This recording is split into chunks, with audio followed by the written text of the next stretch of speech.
Welcome to the project 3 of this section, and in this project we will take everything that we had done within the first two projects to a whole new level and build a really cool and amazing game. And so this is the game that I was talking about, and it's called the pig game. And this project is really going to be a practice project, so a project where you and me will together reinforce all the skills that you have learned as so far.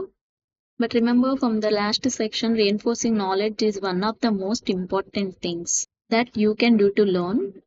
Now let's see how this game actually works. Here in this game, we have actually two players. You can also play this with a friend or someone else. Basically, the idea is that we roll a dice. Now I'm playing number one, so this one is now the active player. Roll a dice, just see that here the score is 3. The number what we are seeing on the roll, this number gets added to my current score here down. This is the current score for the current round, and here this is our total score. Now I am rolling again the dice. Now it displayed 4. So the value is 7. The current score is 7. Now I can choose to hold this score. When I click on this hold, my current score will be displayed as total score, and now the current score will be 0. Just click that. Now my total score will be 7. Now I switch it to player 2, and now I can click roll dice again. Player 2 get 2 here and then hold here also. Now the thing here is that whenever we roll a 1, we lose all our current score. And then the next player turn. Let me show you that.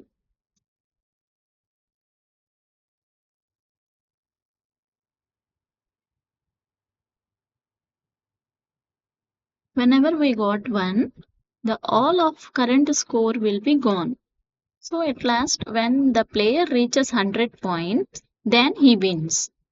If we want a new game, click here. So all the scores are set to be 0. Let's take a look here and then open the pig game folder that we have installed in the starting of the course, and open this folder pig game, that is section 7 folder. And then here in this folder we have final folder and then starter folder, and in this starter folder we have this HTML file and this JavaScript and this CSS, and here we have this pig game flow chart also. Let's take a look here. So the left side we have in yellow the possible actions that the user can take, and then from there we see that happens in the applications. As one of these options is basically chosen, so as one of the actions is executed. So whenever the user rolls the dice, so clicks that roll dice button, then we need to generate a random dice roll. Then we displayed a dice roll, and then we check whether it is a 1. If it's not 1, then add the dice roll to the current score. And of course, this played. So that is exactly the behavior that we saw when we tested out the game earlier. When we tested that, if the dice roll is actually a 1, then simply switch the player. And so in this case, the dice roll will not get added to the current score. Next, the other option is that the user wants to hold his score. And then we add the current score to the total score. Once that is done, we must check if the score is above or equal 100, because as I said that the player wins whenever the score is at least 100 points, and if not, then we just switch the player and the game keeps on running. Finally, when the user chooses to reset the game, we simply set all scores to 0 and set the player number 1 back to being the starting player.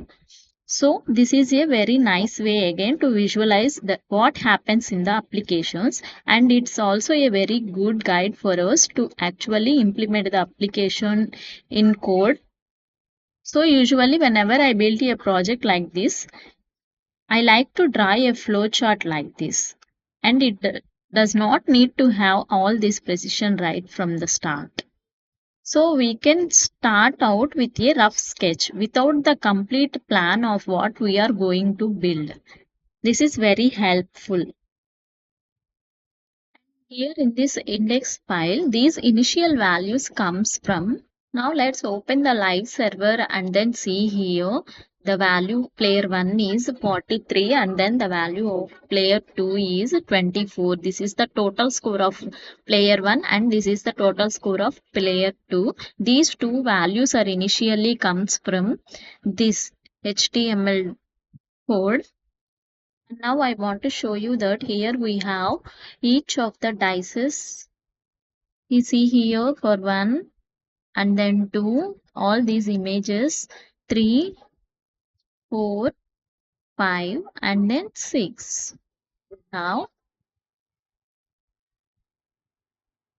let's just start by writing a little bit of code here. Close all these ones.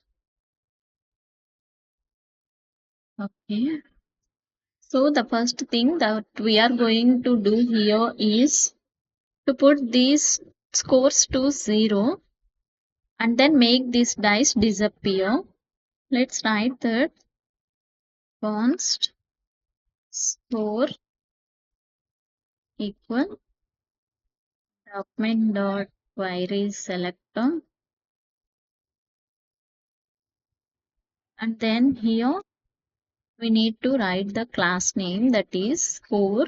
Here the total score that we have, this class name. Okay, this is the ID name we need to write here, that is score dash dash 0. So write that one,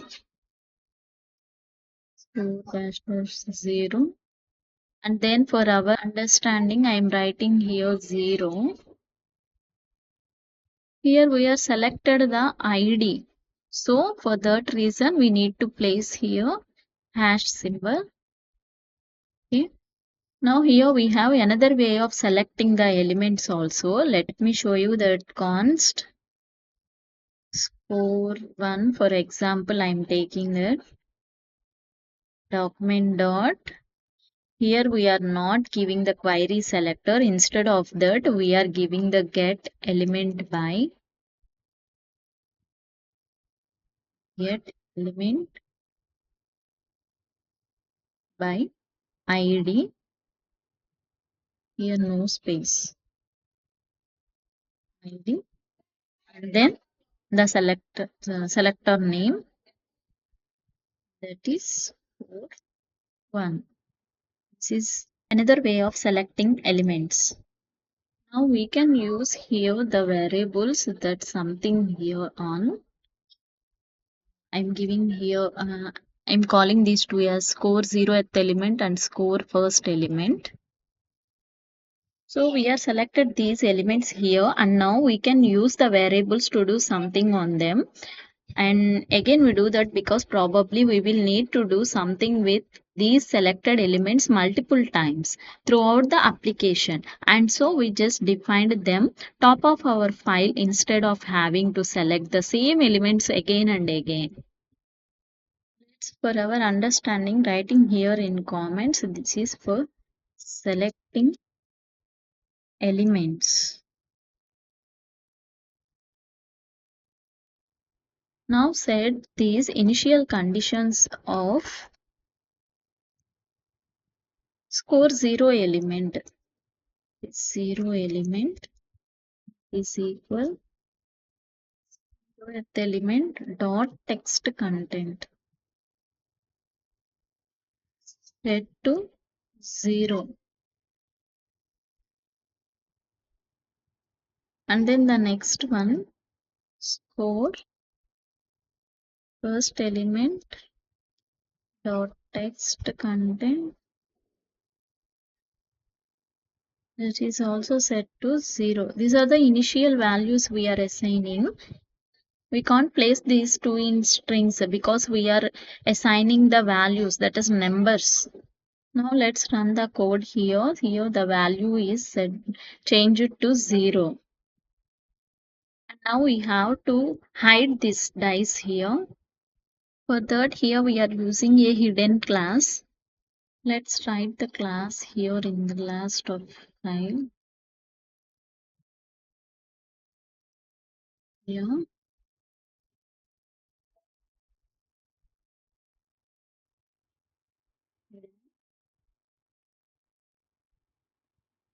display none. And then now here, write const dice element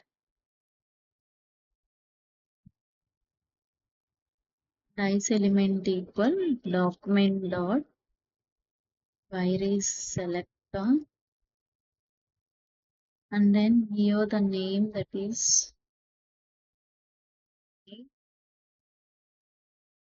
dice, class name dice.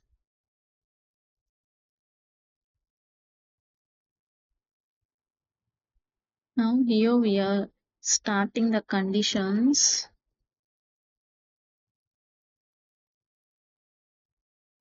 And then write dice element dot class list dot add hidden.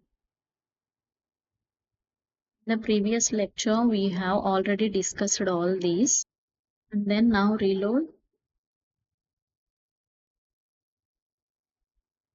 Here the dice is invisible. Let's see in HTML, inspect here. Then here in HTML,